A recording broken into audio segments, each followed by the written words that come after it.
Bung Ropan, sebelum bicara daftar nama-nama pemain, kalau bicara soal analisa Anda tentang kesiapan Kluivert ini, laga pertamanya menyusun pasukannya, Anda lihat seperti apa? Dia kan belum bertemu langsung, belum memulai latihan secara bersama. Itu akan dimulai nanti di Sydney ketika semua berkumpul. Karena pemain-pemain dari Eropa semua ini kan akan langsung. Berbeda dengan di Liga 1 yang mungkin sama-sama terbang. Terlambat nggak sih? Ya, ini sebuah pertaruhan ya, harus dilakukan, mau tidak mau harus dijalani dengan baik. Buat Kluivert? Ya, buat Kluivert tentunya, dan tim kepelatihan. Tetapi ada sebuah keyakinan karena dia bisa berkomunikasi dengan baik, saya pikir, dengan pemain-pemain terutama yang nggak ada kendala bahasa ya? Tidak ada kendala, dan dia tahu persis apa yang diinginkan oleh pemain-pemain dia bermain dengan sepak bola menyerang. Karena kan mereka ini terbiasa sebenarnya bermain dengan attacking football, itu yang diinginkan oleh seorang Patrick Kluivert. Dia tidak banyak bermain untuk lebih dalam, bertahan, atau yang bisa dalam tanda kutip parkir bus lah, Don. Ya, kalau berbeda dengan SDE sebelumnya, kan bermain dengan 3-4-3 tapi lebih banyak counter. Nah, dia lebih suka sejak dia datang itu, saya ingin bahwa pemain-pemain kita ini bisa banyak bermain dengan bola, memegang bola. Artinya ball position kita harus jalan. Nah, itu yang kita akan tunggu. Iya, kita attacking football yang dimainkan, bermain lebih terbuka. Namun kan sekarang kita tandang. Saya pikir dia juga harus bisa melihat bahwa tidak akan selalu bermain dengan sepak bola terbuka ini akan menguntungkan ketika bermain dengan Australia. Kan Anda bilang nggak ada kendala bahasa. Oh iya, tapi chemistry kan tetap harus dibangun, Bung. Betul. Ya itu memang perlu waktu buat dia, tetapi kan dia harus bisa menghadapi ini. Waktunya sudah di depan mata. Dia harus melakukan yang terbaik. Dalam waktu singkat Anda yakin? Ya, saya pikir saya masih yakin. Ya, karena itu karakter pemain-pemain ini kan dia tahu semua. Apalagi dia dibantu oleh orang-orang hebat yang berada di belakang dia. Betul. Ya, Dani Lansat, Alex Pastur yang ahli strategi. Itu yang menguntungkan.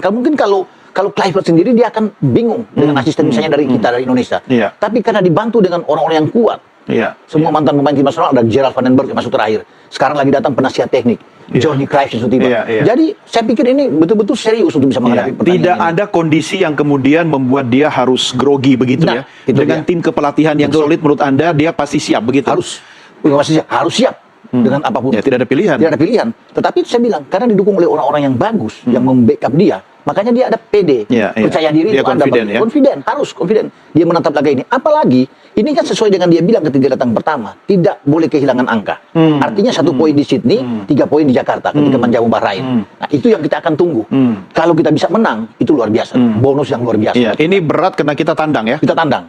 Karena Australia juga kan ingin menang. Betul. Ya, karena bagi Australia kesempatan menang melawan Indonesia sebelum mereka ke Cina, dan mereka bisa menang melawan Cina, aman buat mereka. Kalau mereka kehilangan angka lawan Indonesia, itu yang tidak aman buat Australia. Dia dengan 4-3-3, ya bisa saja itu dimodifikasi misalnya di 4-2-3-1, meninggalkan oleh sendiri depan, itu kan hanya di lapangan yang akan terjadi. Tapi dia selalu pakai dengan 4-3-3, atau mungkin bisa aja berubah kalau dia bermain dengan 3-5-2, itu bisa saja. Tapi dia akan bermain dengan sepak bola, kalau attacking football dengan gaya Belanda pasti akan ada 4 back flat. Itu yang selalu ada di sepak bola Belanda, dan dia bermain sebagai pemain dulu, bermain dengan cara demikian. Dia dan para pemain sudah paham soal itu, dan para pemain Belanda yang saat ini yang jadi warga negara kita ini, semua paham dengan cara bermain 4-3-3, karena mereka lebih ofensif, lebih bagus. Artinya chemistry sesama pemain plus dengan coach itu lebih masuk lebih terbangun ya. Lebih terbangun. Makanya dia coba mengembalikan itu dengan 4-3-3. Bisa nggak dibilang bahwa ini adalah sebenarnya formasi transisi sambil kemudian dia akan meramu lebih jauh lagi, bisa jadi ada perubahan formasi di masa yang akan datang begitu? Ya bisa saja, tetapi kan dia harus bisa tahu dengan kondisi saat ini butuh poin. Artinya kalau di Australia itu tidak boleh kalah. Nah, kalau dia bermain dengan pola apa? 4-3-3 bisa berubah dengan 4-2-3-1. Artinya ini lebih bagus bagi saya, menurut saya. Dengan ada 2 yang berdiri di depan 4 back flank, ini akan jauh lebih bagus. Entah itu Pelupesi yang akan masuk atau Ivar yang akan ada di sana. Tapi apapun itu kan dia sebenarnya lebih tahu. Tapi yang penting bagi dia tidak boleh kehilangan poin. 1 poin itu sudah bagus buat dia. Soal pola kita serahkan ke dia apa ya. Tapi dia tidak akan banyak bertahan total gitu loh. Dia akan coba untuk keluar. Karena bagi kita mencetak gol lebih dulu itu adalah kuncinya. Harus di awal kita sudah bisa cetak gol menggoyahkan lawan. Apalagi Australia itu bermain melawan kita sangat diuntungkan walaupun kita tandang. Ada banyak pemain mereka yang tidak fit, tidak bugar. Ada cedera kemarin dari 11 turun jadi tinggal 7 sekarang. Dan ada kapten mereka yang sangat kuat ketika bermain di Jakarta kemarin di GBK, Harry Sauter, juga cedera panjang. Sirkati juga cedera panjang. Jadi ada keuntungan buat kita. Pemain-pemain kita di saat bermain dengan mereka tidak full tim. Jadi kondisi mereka seperti kita, kondisi itu sama. Pelatih mereka Tony Popovic juga menunggu mereka datang tanggal 16, tanggal 17 karena banyak juga yang bermain di Eropa. Betul. Ya kan, Jack Irvine bermain di St. Pauli, Jayden O'Neal juga banyak bermain. Sebenarnya sama ya kondisinya ya kita sama Australia. Itu yang terjadi di semua tim di luar. Kalau banyak pemain yang bermain di luar, mereka hanya berkumpul mungkin 3-4 hari. Australia juga akan mengalami hal demikian. Mereka mungkin bisa berkumpul tanggal 16 juga. Bahkan ada yang datang tanggal 17. Ya, tinggal kesiapan kita. Makanya kan tidak mengherankan juga ketika Kluivert membawa banyak pemain belakang, saya pikir oke, bagus. Karena kan di sana kita tidak boleh kalah. Kita Aspek harus penonton? kuat. Kan banyak pemain orang Indonesia juga yang tiket luar biasa sudah habis, sold out. Gua mau update, ada 8 pemain dari timnas Australia yang cedera, yang nanti akan menghadapi timnas Indonesia. Ada satu juga yang mengkhawatirkan pemain intinya yang katanya sekarang udah agak pulih dari cederanya. Gua akan sebutin satu-satu. Yang pertama ada Harry Suter. Ini dia cedera, dia nggak bisa main. Terus ada Alessandro Circati juga nggak bisa. Ada Thomas Deng, nggak bisa main juga. Ada Jordan Boss, ada Kanner, ada Nestori, ada Hayden Matthews, sama yang terakhir si Kusini Yengi. Nah, Kusini Yengi ini sekarang posisinya lagi cedera. Tapi informasi terakhirnya dia udah berangsur pulih gitu. Dan ada kemungkinan 50%, ada kemungkinan kalau dia bisa lawan timnas Indonesia. Gua berharap 8-8 ini rata-rata pemain inti yang gue sebutin belum bisa main lawan timnas Indonesia. Nanti kita kesana dengan dengan kekuatan penuh, dan jangan bertahan ketika semua hampir rata-rata ini, bahkan pemain cadangannya pun ini dari back itu yang cedera, pemain inti back cedera, pemain cadangan juga dari back, posisi back cedera. Jadi jangan lagi bertahan, kita harus menyerang total nanti lawan Australia. Dan yang terakhir harapan gue si Kusini Yengi yang bagus banget ini, dia jangan sampai bisa dimainin gitu. Dan mudah-mudahan bisa dapat 6 poin kita dari pertandingan antara Australia dan lawan Bahrain, insya Allah.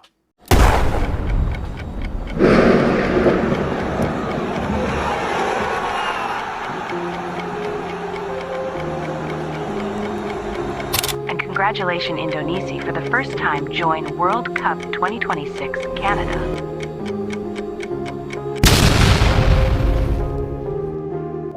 Jelang pertandingan yang sangat penting bagi kedua negara, antara timnas Australia kontra timnas Indonesia, Sandy Walsh sempat membahas soal potensinya berduel melawan Australia. Sandy bahkan mengatakan, ternyata rekan satu timnya di Yokohama F. Marinos yang merupakan pemain pilar timnas Australia, ternyata mereka merasa sangat khawatir jelang menghadapi timnas Indonesia pada tanggal 20 Maret di kualifikasi Piala Dunia, yang akan digelar di Sydney. Pemain yang dimaksud Sandy Walsh adalah Thomas Deng, bek tengah Marinos yang juga merupakan wakil kapten di klubnya. Sandy mengaku, sempat membahas banyak soal pertandingan antara Australia kontra Indonesia dengan Thomas Deng. Saya berbicara banyak dengan rekan satu tim yang juga merupakan pemain pilar Australia. Dan ya, ternyata mereka merasa khawatir menghadapi kekuatan baru Indonesia. Terlebih Thomas Deng mengaku, banyak pemain pilar timnas Australia yang mengalami cedera. Pungkas Sandy Walsh.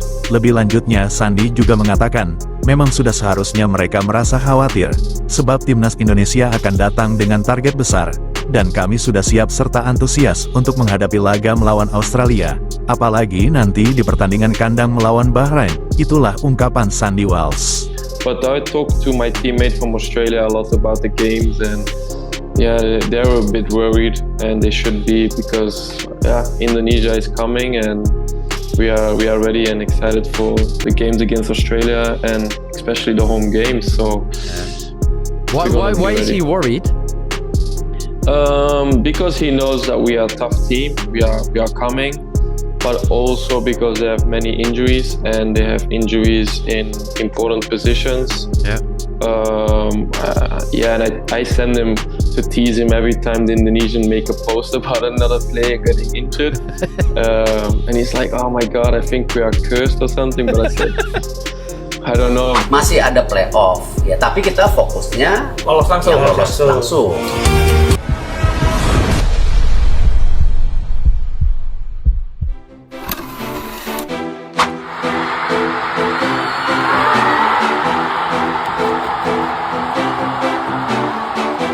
Ada target nggak nih Pak? Yang realistis lah buat timnas di kualifikasi Piala Dunia. Kalau 4 ini kita hasilnya maksimal, ranking 2 masih bisa dimungkinkan. Langsung itu kan, artinya lolos. Tetapi kalau kita ranking 3 atau 4, kita ada playoff nanti di bulan Oktober November. Kita fokus yang 4 game ini. Kalau bisa maksimal poinnya, Saya udah yakin nih, di GBK 3 poin pasti. 6 tuh. Bahrain Dan China. amin. Jangan juga kita terjebak, ini mimpi, kita nggak ngapa-ngapain, nanti kita menyesal. Kita harus coba push. Masih ada playoff, ya, tapi kita fokusnya Lolos langsung. To March, the Indonesia game. Indonesia have been a bit of a surprise packet in some ways and continue those surprises with a new head coach and Patrick Kluivert. What have you made of that appointment?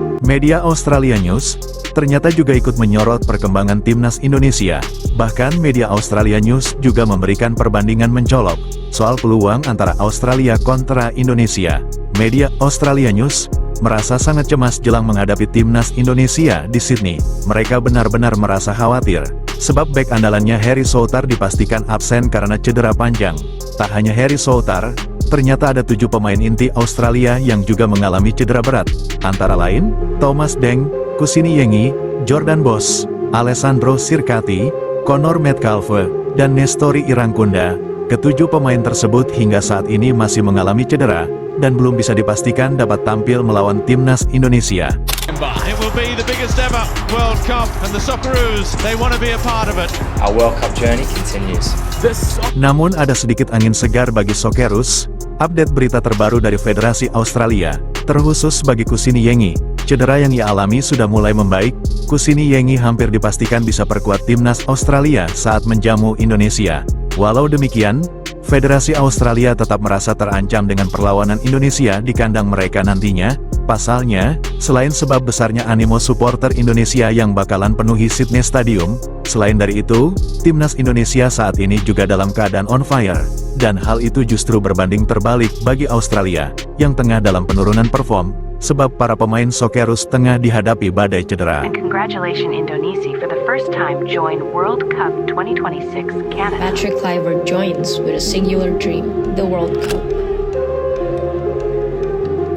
Berikut isi dari berita Australia News. Ini menjadi pukulan besar bagi Socceroos yang dilatih Tony Popovic menjelang pertandingan kualifikasi Piala Dunia melawan Indonesia di Sydney pada Maret mendatang. Setelah hasil mengecewakan dengan 1 kali hasil imbang dan 1 kekalahan melawan Bahrain dalam babak kualifikasi ini, Australia kini berada dalam posisi yang sulit. Mereka tidak hanya terancam gagal lolos otomatis, tetapi juga berisiko tidak lolos ke Piala Dunia sama sekali jika kalah dari Indonesia. Itulah isi berita media Australia News. Tak hanya dari faktor kerugian tim Australia itu sendiri, kabar buruk lain bagi Australia juga datang dari faktor eksternal.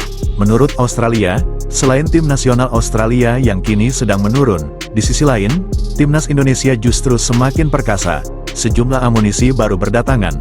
Hal itu semakin mempersolid skuad timnas Indonesia. Selain dari segi materi pemain Indonesia yang sudah sangat mengerikan bagi para lawannya, tim kepelatihan timnas Indonesia juga semakin profesional tinggi. Hal itu sangat menguntungkan bagi Indonesia. Namun justru membuat Australia dan para lawannya mulai merasa kerdil di hadapan timnas Indonesia. Apalagi, timnas Indonesia benar-benar ingin menyapu 4 laga yang tersisa.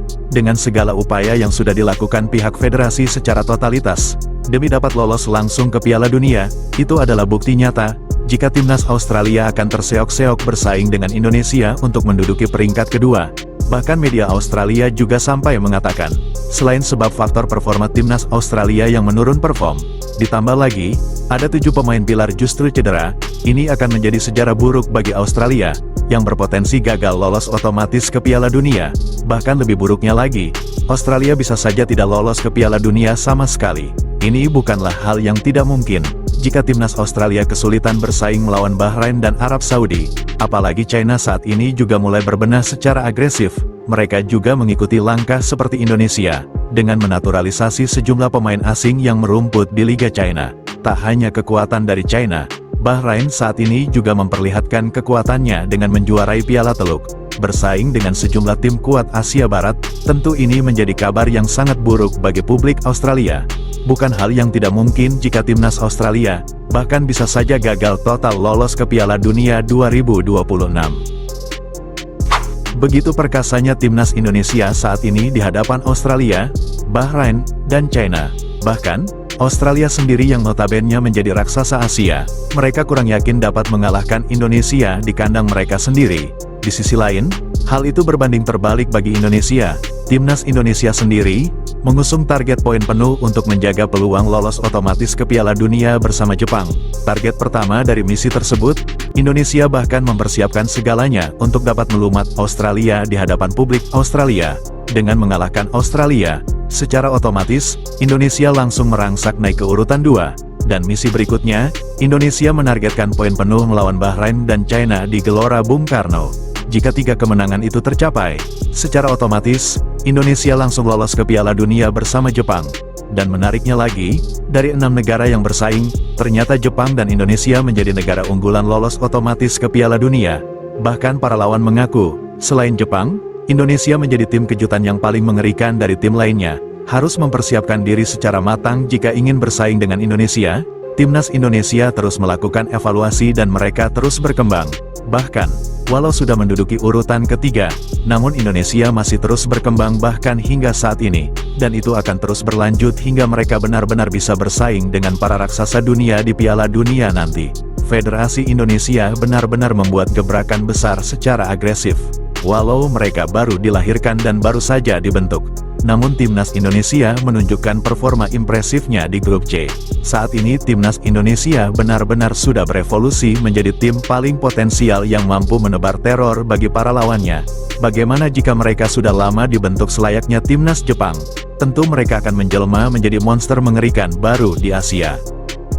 Media Australia serta sejumlah media Asia lainnya ternyata terus mengikuti perkembangan serta potensi kekuatan terbaru Timnas Indonesia.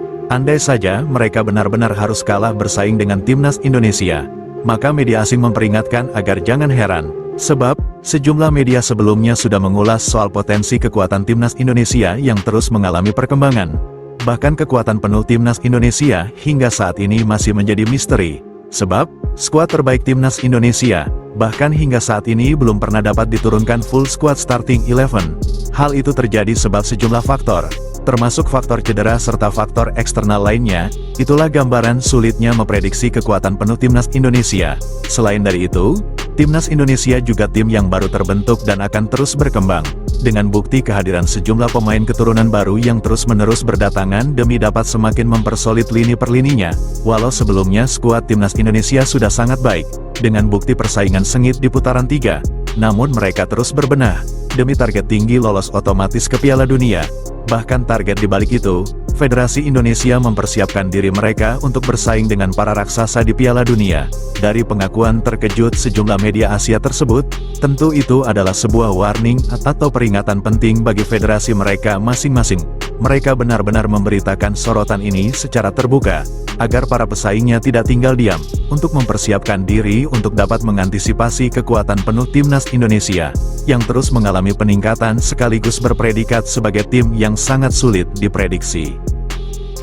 Dari segi fundamental skuad, Timnas Indonesia baru terbentuk, namun ternyata performa impresifnya mereka sangat kuat untuk bersaing di grup yang paling sulit. Dengan gambaran kekuatan tersebut, Indonesia dianggap sebagai tim yang paling potensial lolos otomatis ke Piala Dunia. Indonesia hadir dengan ranking mendasar, apalagi dengan materi pemain yang baru dipersatukan dengan waktu yang singkat. Namun ternyata, hal itu bukanlah masalah serius bagi Indonesia. Mereka langsung memperlihatkan potensinya yang begitu besar. Timnas Indonesia yang notabene baru dibentuk, namun justru menjadi tim yang paling diwaspadai lawan, hingga berpredikat sebagai tim yang potensi kekuatannya mampu mengejutkan para pesaingnya. Begitu ketatnya persaingan di grup C ini, bahkan hampir semua negara memiliki peluang yang sama. Namun Indonesia menjadi tim yang paling potensial serta diwaspadai lawan. Indonesia bertekad kuat dapat menduduki urutan 2 demi dapat lolos otomatis ke Piala Dunia, dengan cara mendepak paksa Australia. Semakin menarik untuk dinanti. Sebelum meninggalkan tayangan ini, silakan Anda subscribe channel YT Real ini, agar Anda terus mendapatkan berita perkembangan serta informasi jadwal pertandingan Timnas Indonesia selanjutnya. Sampai jumpa di tayangan berikutnya. Bye YT Real.